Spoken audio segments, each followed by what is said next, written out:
Okay, we're dead, that's good.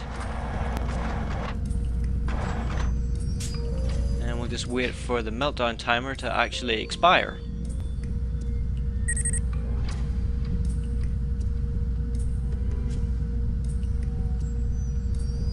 Come on, come on. There we go. Oh, and it killed Ek as well. That's good. And now Anya's on her way. Fantastic. So what's that all about? Well, in this one I'm just going to see how far the explosion actually extends out to. This is an experiment. But yeah, it appears that there are events that are scripted to continue even when you're dead. It seems that whenever a mission failed happens, if you're alive there's a set timer that runs, and then when it expires it brings up the menu automatically. But if you're dead it doesn't bother doing it, and it lets the actual scripted events play out as they're supposed to. And that includes that gigantic explosion going off. Now, unfortunately here we're a little bit too far away, so all we get is a slight screen check. This time we're going to try just being dead in the fan room and see how that looks. Come from the top floor and... oh, the ceiling's a bit too low. I have to go down a floor then. Whee! And then we just run around. Oh no, 1 second.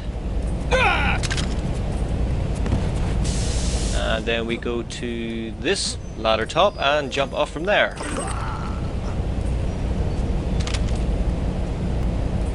It's just a matter of waiting.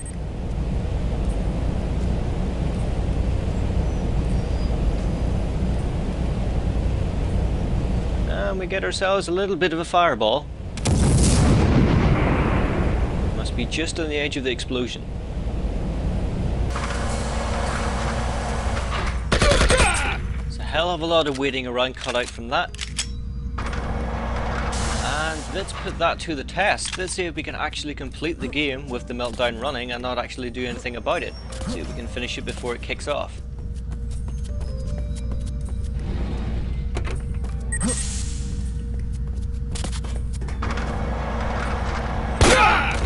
See here, I'm just basically going for X straight away just to get it over with.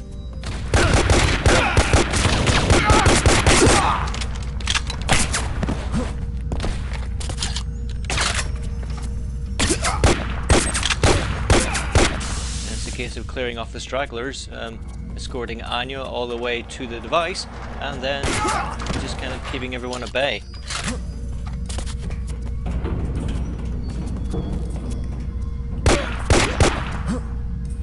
It's not a terribly complicated final battle, it's just, it can get a little bit overwhelming if you're not paying attention to where the enemies are spawning from and where they're running to.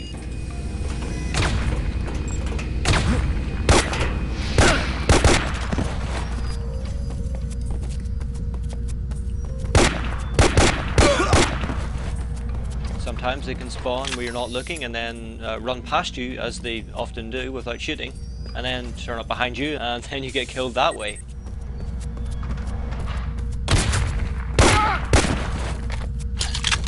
Things are going pretty well. It's not, as I said, terribly difficult when you know what you're doing.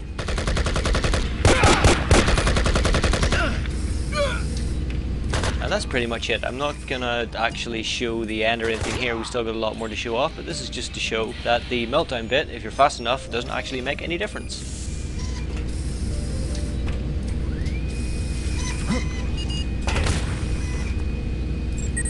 Hey Anya.